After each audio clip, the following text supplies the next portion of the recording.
हाथ काट कर रख दूंगा ये नाम समझ आ जाए तो। कितनी दिक्कत होगी पता है राम समझ आ जाए तो। भाई राम राम तो कह लोगे पर राम सा दुख भी सहना होगा।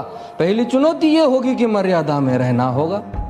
और मर्यादा में रहना मतलब कुछ खास नहीं कर जाना है, बस त्याग को गले लगाना है और अहंकार जलाना है।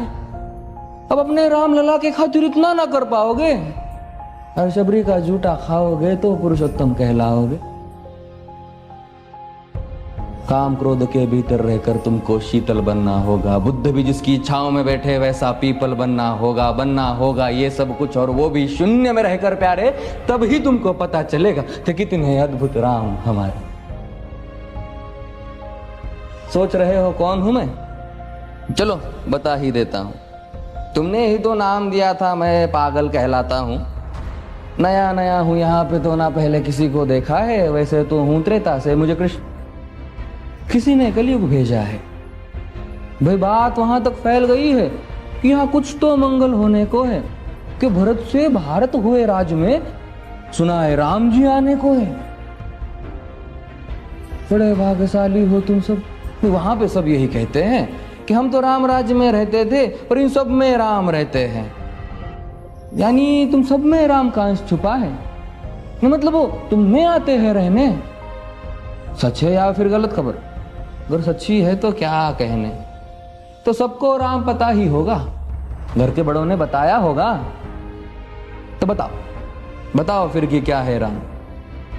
बताओ फिर कि क्या है राम। बताओ। अरे पता है तुमको क्या है राम? या बस हाथ धनुष तरकश में बांध, या वन में जिन्होंने किया गुजारा, या फिर कैसे रावण मारा लक्ष्मण जिनको कहते भैया, जिनकी पत्नी सीता मैया। फिर ये तो हो गई वही कहानी, एक था राजा एक थी रानी।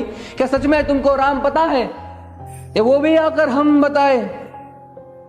बड़े दिनों से हूं यहाँ पर, सब कुछ देख रहा हूं कब से। प्रभु से मिलने आया था मैं, उन्हें छोड़कर मिला हूं सबसे।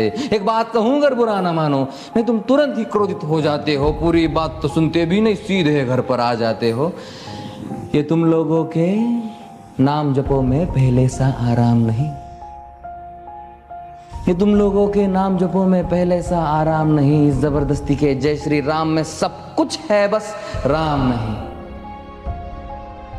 ये राजनीति का दाया बाया जितना मर्जी खेलो तुम। दाया बाया, अरे दाया बाया ये तुम्हारी वर्तमान प्रादेशिक भाषा में क्या कहते हो उसे? हाँ वो लेफ्ट एंड राइट।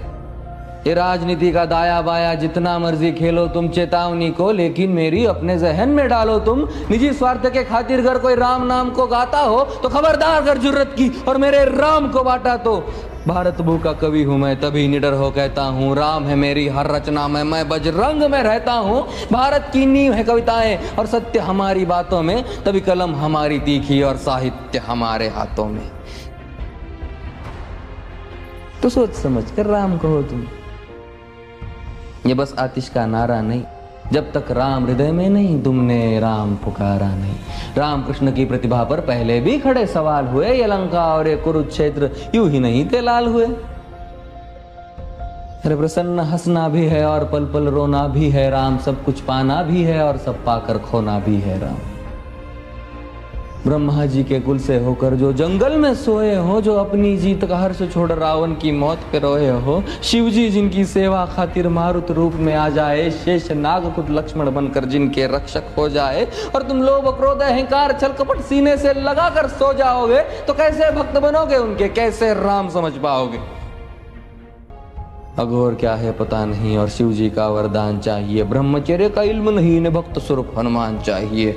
भगवा क्या है पता, लहराना सबको होता है पर भगवा क्या है वो जाने जो भगवा ओढ़ के सोता है।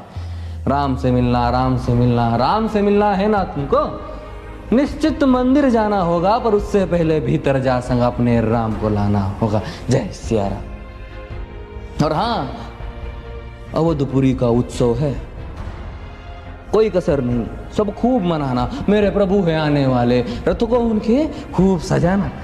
वो द्वापर में कोई राह तक है, मुझे उनको लेने जाना है। चलिए तो फिर मिलते हैं, हमें भी अयोध्या आना है। जय सिया राम। फिर से